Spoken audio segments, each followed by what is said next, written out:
Hola, ¿cómo están? Muy buenas noches, mis queridos estudiantes de Derecho Romano 1 de la Universidad Católica Santa María la Antigua. Les habla su profesor Carlos Díaz y aquí desde la comodidad de mi casa, cómodamente vestido, sentado en el lugar de trabajo donde cada noche pues me pongo a trabajar en mi habitación con mi esposa, que es mi colaboradora, la que en este momento me está ayudando. Pues me dirijo a ustedes tal como les prometí para darles algunas instrucciones generales para que ustedes puedan realizar el primer parcial. Realmente estamos viviendo circunstancias que en la historia de la humanidad yo creo que nunca habíamos vivido de esta magnitud. Nos han afectado a todos, pero quizás es una oportunidad también para hacer las cosas de manera distinta, y qué bueno que podemos utilizar la tecnología para poder llegar a cada uno de ustedes.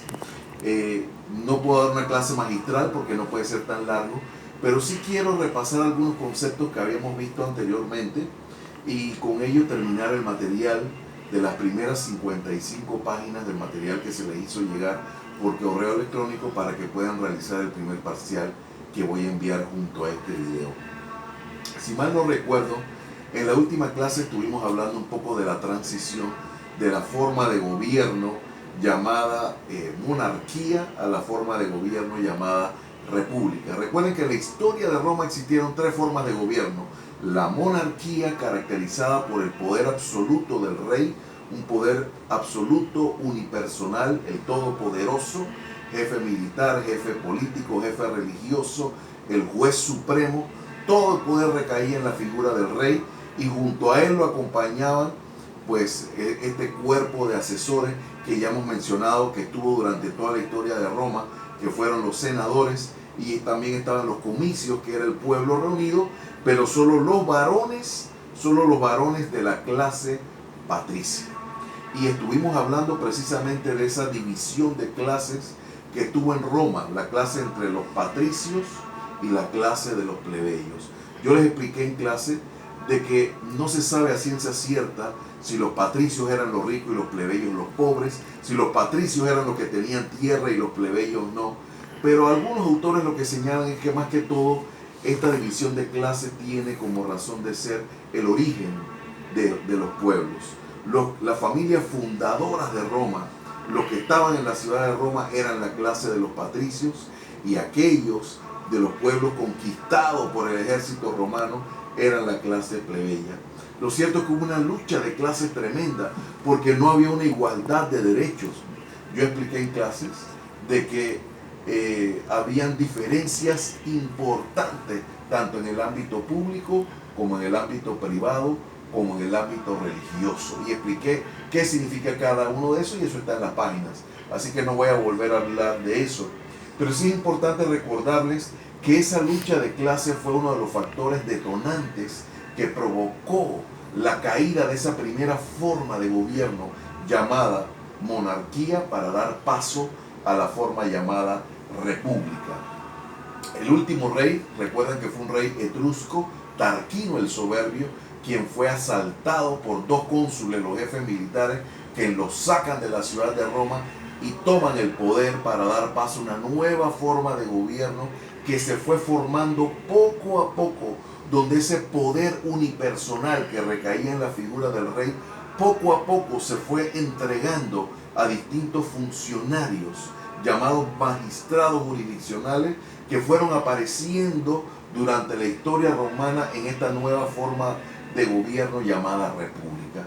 Y explicamos en clase de que estas magistraturas estaban caracterizadas por ciertas cualidades: pluralidad, anualidad, colegialidad, electividad, gratuidad y gradualidad. Y ya explicamos eso en clase, así que no volveremos a hablar de eso. También es importante recordar que estas magistraturas podían dividirse en patricias y plebeyas. La mayoría eran patricias porque solo podían ser ejercidas por los patricios, pero posteriormente también los plebeyos tuvieron acceso.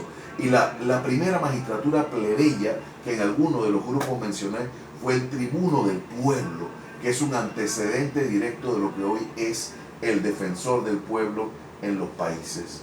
Otra clasificación importante de las magistraturas es que podían dividirse en ordinarias y extraordinarias. ¿Cuáles eran las ordinarias? Aquellas que existían cotidianamente en la vida de Roma, y extraordinarias aquellas que surgían ante situaciones particulares. Voy a mencionar dos ejemplos.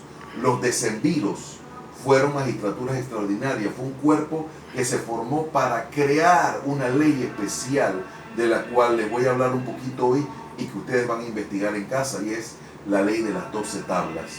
Este cuerpo llamado decemviros eran 10 magistrados, al principio todos patricios, luego se les sumaron 2 plebeyos que solamente tenían una misión: crear una ley que unificara a los patricios y a los plebeyos.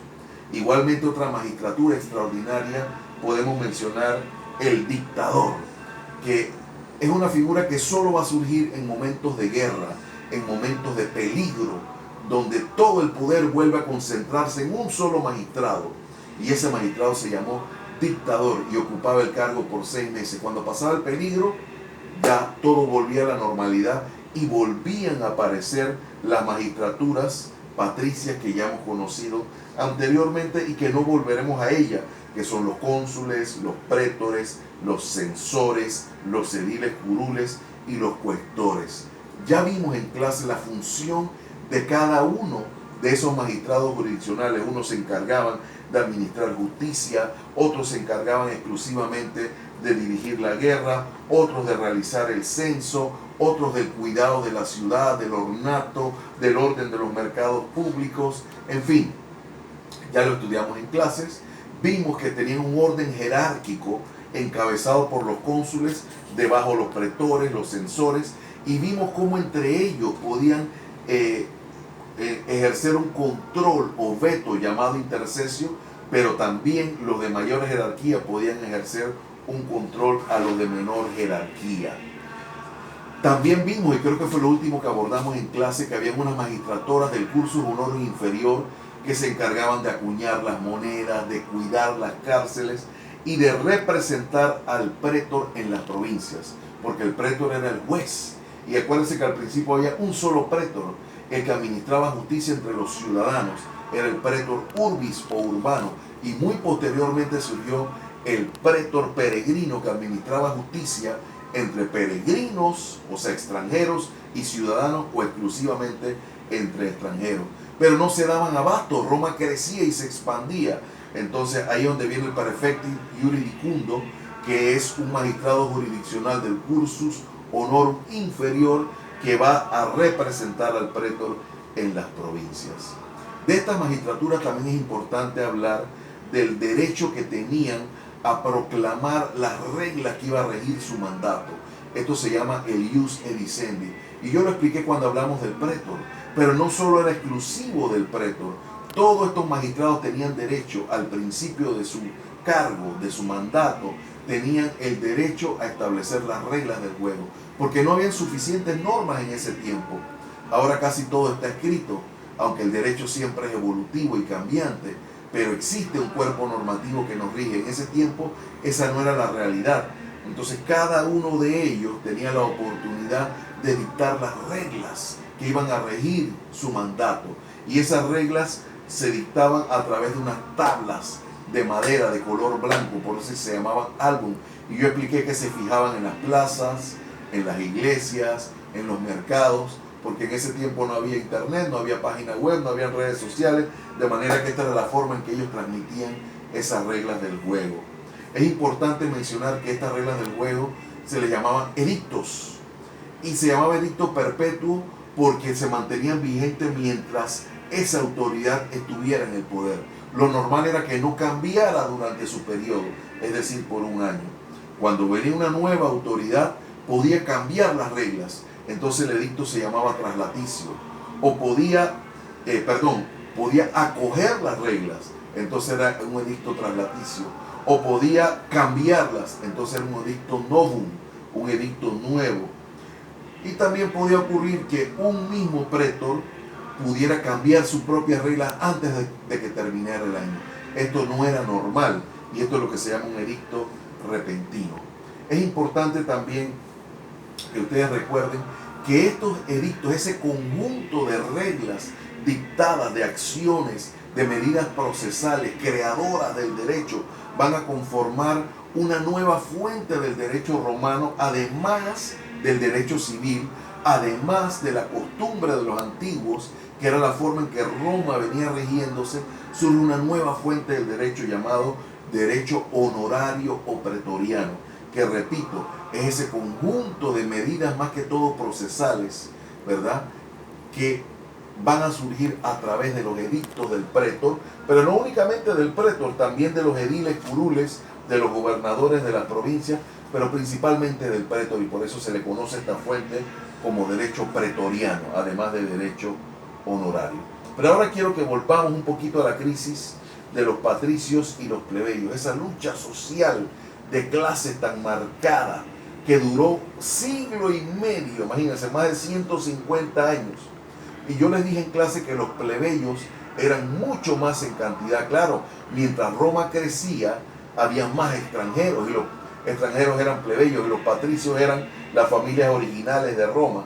Entonces digamos que llegó el momento en que esos plebeyos tenían el sartén por el mango, y empezaron a presionar a los patricios, estableciendo dos mecanismos. Los amenazaban diciendo: nos vamos de Roma, vamos a formar nuestra propia ciudad, vamos a formar nuestra propia nación, y esa era la amenaza constante: abandonar Roma, abandonar las leyes, abandonar los tributos y crear su propia nación, o la huelga militar, porque la mayor parte del ejército romano estaba conformado por extranjeros, por gente de clase baja. Así que esa amenaza constante se tornó una realidad por allá por el año 494 a.C., y cuentan los historiadores que se mudan al Monte Sacro y Aventino una gran cantidad de personas, dejando la ciudad de Roma sola, y esta amenaza provocó que realmente la clase social alta de Roma empezara a concederle poco a poco derechos a los plebeyos, hasta lograr esa ansiada igualdad que ellos tenían, que se logró mucho tiempo, pero mucho tiempo después. Un hecho importante a mencionar es que estos extranjeros, estos plebeyos, escogen a su primer magistrado, y ese primer magistrado se llamó, como dije hace un rato, el defensor del pueblo, el tribuno plebis. Era considerado una figura sagrada